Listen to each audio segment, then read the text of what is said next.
Om.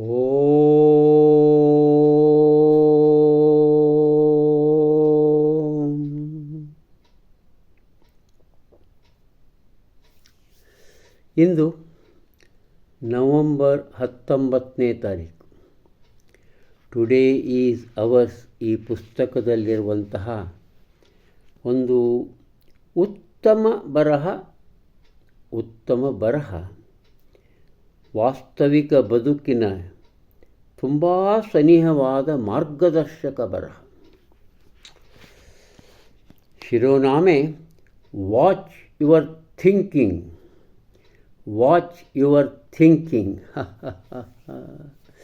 A friend of mine, a doctor, said to me the other day, "You know, I wish I could remove the heads of some of my patients, doctor those heads, and then replace them."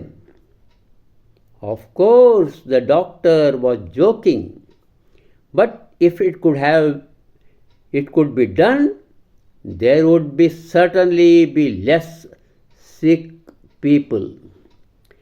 It is said that muddy thinking, worry and bad decisions, borrowing trouble, lack of self-confidence, irritability, and a dead conscience lead to physical disorders such as loss of energy, quickening of the pulse, high blood pressure, nervous breakdown, perhaps indigestion and other ailments. On the other hand, a calm, orderly mind works without friction and wins life's battles through the poise and power that are necessary for happiness and contentment. Besides, good thinking, careful planning, and sane reasoning all make for self-control and sensible living. Character is nothing more than a bundle of habits, a reservoir of thoughts that we retain. Therefore, set your mind in order.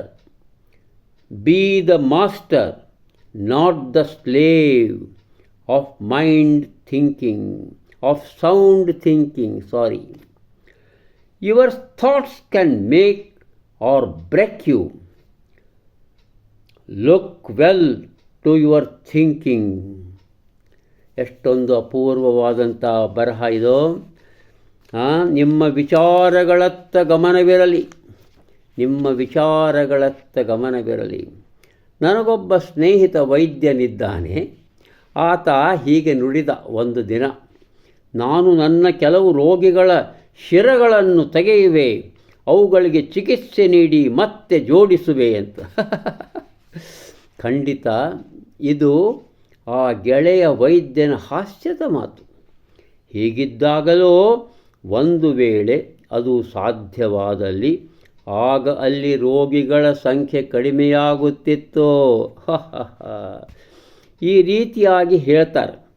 ಹೊಲಸು ವಿಚಾರ ಮಾಡೋದು, ಚಿಂತೆ ಮಾಡೋದು, ತಪ್ಪು ನಿರ್ಧಾರ ತಕ್ಕೊಳ್ಳೋದು, ತೊಂದರೆಗಳನ್ನು ತಂದುಕೊಳ್ಳೋದು, ಆತ್ಮವಿಶ್ವಾಸ ಇಲ್ಲದೇ ಇರುವುದು, ಸಿಡುಕುತನ, ಪ್ರಜ್ಞೆಯಲ್ಲೇ ಸತ್ತಿರುವಂತೆ ಇರುವುದು, ಇವೆಲ್ಲವೂ ದೈಹಿಕ ತೊಂದರೆಗಳತ್ತ ವ್ಯಕ್ತಿಯನ್ನು ಕರೆದೊಯ್ಯುತ್ತವೆ.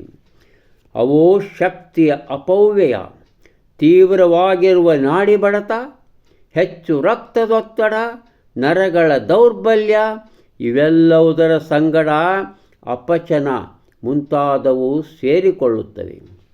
ಇದಕ್ಕೆ ಪ್ರತಿಯಾಗಿ ಶಾಂತವಾಗಿರುವುದು, ಯಾವ ತಿಕ್ಕಾಟವಿಲ್ಲದೆ ಶಿಸ್ತುಬದ್ಧ ಮನಸ್ಸನ್ನು ರೂಪಿಸಿಕೊಳ್ಳುವುದು, ಇವು ಜೀವನದ ಕಾಳಗಗಳನ್ನು ಗೆಲ್ಲುತ್ತವೆ.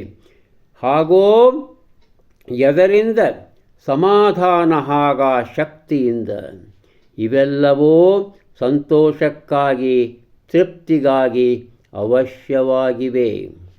ಇವುಗಳ ಹೊರತಾಗಿಯೂ ಸುವಿಚಾರಗೈಯುವುದು, ಎಚ್ಚರಿಕೆಯಿಂದ ಯೋಜನೆಗಳನ್ನು ನಿರೂಪಿಸುವುದು ಹಾಗೂ ಸ್ವಸ್ಥವಾದ ಒಂದು ತಾರ್ಕಿಕ ಚಿಂತನೆ, ಇವೆಲ್ಲವುಗಳಿಂದ ಆತ್ಮ ಸಂಯಮ ಹಾಗೂ ಯೋಗ್ಯತೆವೆನಿಸುವ ಬದುಕು ತಾನೇ ತಾನು ನಿರ್ಮಾಣಗೊಳ್ಳುತ್ತದೆ. ಗುಣವೆಂದರೇನು? ಅದು ಮತ್ತೇನೂ ಅಲ್ಲ, ರೂಢಿಯ ಕಟ್ಟು. ಅದು ನಾವು ಉಳಿಸಿಕೊಂಡಿರುವ ಆಲೋಚನೆಗಳು. ಆದ್ದರಿಂದ ನೀವು ನಿಮ್ಮ ಮನಸ್ಸನ್ನು ಶಿಸ್ತುಬದ್ಧವಾಗಿರಿಸಿಕೊಳ್ಳಬೇಕು. ಅದು ಯೋಗ್ಯವಾದ ಮನಸ್ಸು ಆಗಿದ್ದಲ್ಲಿ ಅದರ ಯಜಮಾನನಾಗೋ, ಗುಲಾಮನಾಗಬೇಡ. ನಿಮ್ಮ ಆಲೋಚನೆಗಳೇ ನಿಮ್ಮನ್ನು ನಿರ್ಮಾಣ ಮಾಡುತ್ತವೆ, ಅಥವಾ ನಿಮ್ಮನ್ನು ಮುರಿಯುವ ಕಾರ್ಯವನ್ನು ಕೂಡ ನಿಮ್ಮ ಆಲೋಚನೆಗಳೇ ಮಾಡುತ್ತವೆ. ಹೀಗಾಗಿ ನೀವು ನಿಮ್ಮ ಆಲೋಚಿಸುವುದರತ್ತ ಚೆನ್ನಾಗಿ ಗಮನವಿಯುತ್ತಿರಲೇಬೇಕು.